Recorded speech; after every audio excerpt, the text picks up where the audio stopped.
ज्वालामुखी कभी भी फट सकता था। अब सवाल ये था कि ये भाई बहन इस मौत के द्वीप से कैसे निकलेंगे। लेकिन ये तो बस इस महाविनाश की शुरुआत भर होती है। इस इलाके में रहने वाले लोग जानते थे कि जब एक बार ज्वालामुखी से राख निकलने लगती है तो अगला चरण पूरा विस्फोट होता है। अगर ऐसा हुआ तो पूरा पहाड़ का हिस्सा टूटकर समुद्र में गिर सकता है और सैकड़ों मीटर ऊंची सुनामी उठ सकती है, शायद इंसानी इतिहास की सबसे बड़ी प्राकृतिक आपदा।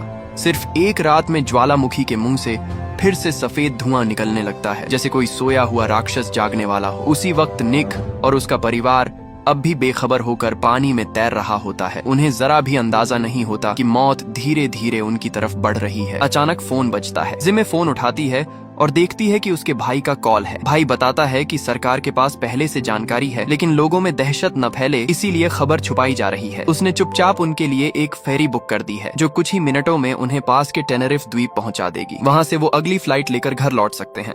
फेरी के निकलने में सिर्फ 20 मिनट बचे होते हैं। मौका हाथ से जाने वाला होता है। भाई की बात सुनते ही जिमे बिना समय गंवाए अपने पति और दोनों बच्चों को लेकर चुपचाप वहां से निकलने की तैयारी करने लगती है। लेकिन तभी सारा जिद करती है कि वो अपनी दोस्त शैरी को भी साथ ले जाना चाहती है। वो बार बार उसे कॉल करती है लेकिन फोन नहीं उठता। जब जिमे कहती है कि अब समय नहीं है और सुनामी आ सकती है, तब जाकर सारा मजबूरी में परिवार के साथ निकलने को तैयार होती है। लेकिन बाहर निकलते ही उन्हें एहसास होता है कि सड़क पर एक भी टैक्सी नहीं है। वक्त तेजी से निकल रहा होता है। तभी निक के दिमाग में एक आइडिया आता है। वो अचानक एक ट्रक रोकता है और पूरे परिवार को उसमें बैठा लेता है। इससे पहले कि मजदूर कुछ समझ पाते, निक ट्रक लेकर निकल जाता है। कुछ देर बाद वही मजदूर उनका पीछा करते हुए फेरी टर्मिनल तक पहुंच जाते हैं। परिवार की सुरक्षा के लिए निक चिल्लाकर जिमे और बच्चों को फेरी में चढ़ने को कहता है। खुद निक वहीं रुक जाता है और मजदूर उसे घेर कर पीटने लगते हैं। आखिरकार निक अपना बटुआ निकालकर उन्हें दे देता है, तब जाकर वो उसे छोड़ते हैं। लेकिन तब तक बहुत देर हो चुकी होती है। निक बेबस होकर देखता रह जाता है कि फेरी उसके परिवार को लेकर धीरे धीरे दूर जाती जा रही है। उधर शैरी समुद्र किनारे होती है। तभी उसे अपने फोन पर ढेर सारी मिस्ड कॉल दिखती है। वो तुरंत सारा को कॉल करती है। सारा उसे बताती है कि किसी तरह टेनेरिफ पहुंचने का इंतजाम करे, वरना सब खत्म हो जाएगा। कुछ ही मिनटों बाद पहाड़ से जोरदार कंपन शुरू हो जाता है। ऑफिस में अकेला बैठा डायरेक्टर तुरंत समझ जाता है कि अब खतरा सिर पर है। वो तुरंत मेयर ऑफिस को कॉल करता है और इमरजेंसी इवैक्यूएशन अलर्ट जारी करने को कहता है। फेरी न पकड़ पाने के बाद निक सीधे स्पीड बोट रेंटल सेंटर पहुंचता है और टेनेरिफ जाने के लिए नाव किराए पर लेने की कोशिश करता है। लेकिन जैसे ही इमरजेंसी अलर्ट बजता है, स्टाफ उसे साफ मना कर देता है। इसी वक्त होटल में मिला उसका एक दोस्त वहां पहुंच जाता है। वो निक को बताता है कि उसने एक नाविक को रिश्वत देकर मना लिया है। वो दोनों जल्दी से समुद्र किनारे पहुंचते हैं। नाविक पहले से इंतजार कर रहा होता है। वो निक के लिए आखिरी टिकट खरीद चुका होता है। दोनों राहत की सांस लेते हुए नाव में बैठ जाते हैं। लेकिन तभी पीछे से ज्वालामुखी पूरी तरह फट पड़ता है। जैसे ही नाव चलने ही वाली होती है, अचानक एक औरत बच्चे को गोद में लिए हुए दौड़ती हुई आती है। वो रो रो कर कहती है कि उसका बच्चा बहुत छोटा है और उसे बचा लिया जाए। निक कुछ पल सोचता है और फिर बिना देर किए अपनी सीट उस महिला और बच्चे को दे देता है। ये देखकर उसका दोस्त बहुत दुखी होता है, लेकिन निक चुपचाप वहां से लौट जाता है। अस्पताल में भर्ती दाढ़ी वाला आदमी भी ज्वालामुखी के धमाकों से जाग जाता है। बाहर निकलकर उसे हालात की गंभीरता समझ में आती है, लेकिन वो घबराता नहीं। उसे ये सब पहले से अंदाजा था। वो कपड़े बदलकर सीधे डायरेक्टर के ऑफिस जाता है ताकि आखिरी वक्त में उसके साथ रह सके। उधर निक दूर पहाड़ से उठती आग और लावे को देखता रहता है। उसे समझ नहीं आता कि अब वो कहाँ जाए। आखिरकार वो जिमे को कॉल करता है और कहता है कि वो बच्चों का ध्यान रखे, शायद वो अब कभी वापस न आ सके। इसी दौरान मैरी का भाई किसी तरह पुलिस स्टेशन की चाबी हासिल कर लेता है और अपनी बहन को बाहर निकाल देता है। लेकिन बाहर निकलते वक्त वो पास की सेल में बंद एक और कैदी को भी आजाद कर देता है।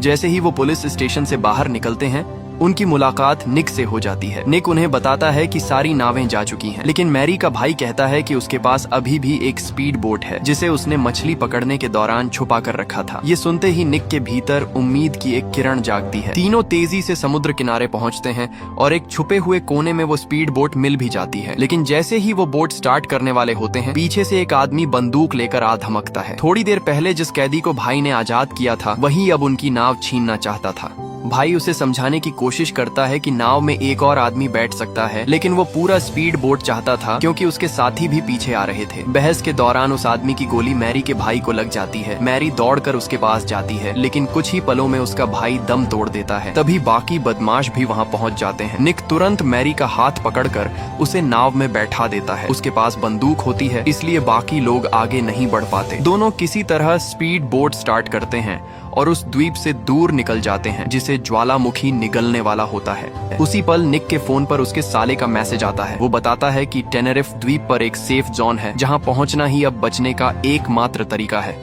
निक तुरंत मैरी का हाथ पकड़कर उसे नाव पर खींचता है। मैरी डर से बिल्कुल सुन्न खड़ी होती है, जैसे उसके पैरों में जान ही नहीं बची हो। वक्त रहते निक उसे खींचकर नाव पर बैठा देता है और दोनों सुनामी आने से पहले ही दूसरी दिशा में मोड़ लेते हैं। उधर टेनेरिफ द्वीप के एयरपोर्ट पर आखिरी फ्लाइट की तैयारी चल रही होती है। जिमे अपने बेटे और सारा के साथ बोर्डिंग गेट तक पहुंच चुकी होती है। पासपोर्ट चेक करते वक्त स्टाफ देखता है कि जिमे के पास एक अतिरिक्त पासपोर्ट है। जिमे समझाती है कि उसका पति पीछे रह गया है और शायद जल्द पहुंच जाए। इसके बाद स्टाफ उन्हें पीले रंग की रिस्ट बैंड देता है जो बोर्डिंग पास की तरह काम करती है। जिनके हाथ में ये बैंड होता है वही प्लेन में चढ़ सकते हैं। लेकिन सारा बार बार पीछे मुड़कर देखती रहती है। उसे अपनी दोस्त शैरी की चिंता हो रही होती है। तभी उसे दिखता है कि शैरी एयरपोर्ट पर पहुंच चुकी है, लेकिन उसके पास बोर्डिंग पास नहीं है। सारा बिना सोचे समझे फैसला करती है और प्लेन उड़ने से ठीक पहले अपने बैग से पिता का बोर्डिंग पास निकालकर शैरी को दे देती है और उसे अपने साथ ले आती है। इधर जिमे और उसका बेटा अपनी सीटों पर बैठ चुके होते हैं, लेकिन सारा अब तक नहीं आती। प्लेन टेक ऑफ के लिए तैयार होता है। जिमे घबरा जाती है और बेटे को लेकर बाहर निकलने का फैसला करती है। लोग उसे रोकने की कोशिश करते हैं,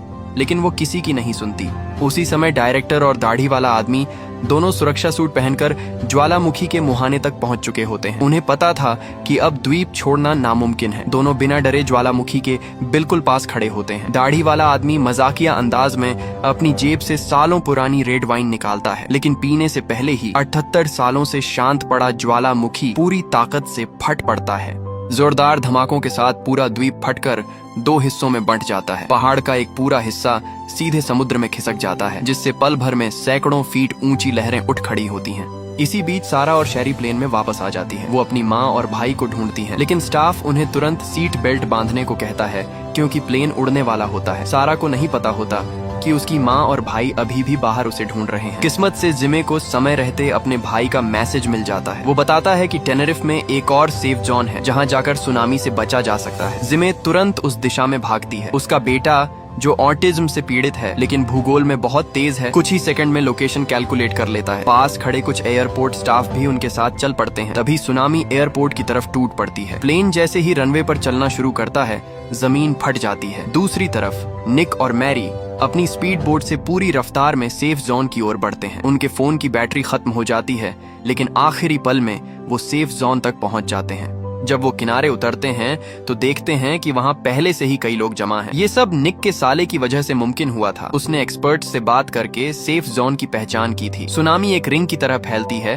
और टेनेरिफ द्वीप के पूर्वी हिस्से में 2 विशाल लहरें आपस में टकराकर एक दूसरे को खत्म कर देती हैं। वही इलाका सबसे सुरक्षित साबित होता है। इसके बाद साले ने अपनी नौकरी जोखिम में डालते हुए खुद माइक्रोफोन ऑन किया और मीडिया को सेफ जोन की लोकेशन बता दी। इसी वजह से लोगों के फोन पर अलर्ट पहुंचा और इतनी जानें बच सकी। लेकिन निक चारों तरफ देखता है और उसे अपनी पत्नी और बच्चे कहीं नजर नहीं आते। लोगों से पता चलता है कि पूरा द्वीप तबाह हो चुका है और आखिरी फ्लाइट भी क्रैश हो गई थी। ये सुनते ही निक टूट जाता है। उसे लगता है कि शायद वो अपने परिवार का इकलौता जिंदा सदस्य बचा है। तभी दूर से एक जानी पहचानी आवाज सुनाई देती है। हैरानी की बात ये होती है कि प्लेन क्रैश के बाद भी कुछ लोग जिंदा बच गए थे। सारा होश में आती है। शैरी बेहोश पड़ी होती है। सारा तुरंत उसे जमीन पर लिटाकर CPR देती है। एक फ्लाइट अटेंडेंट की मदद से शैरी की जान बच जाती है।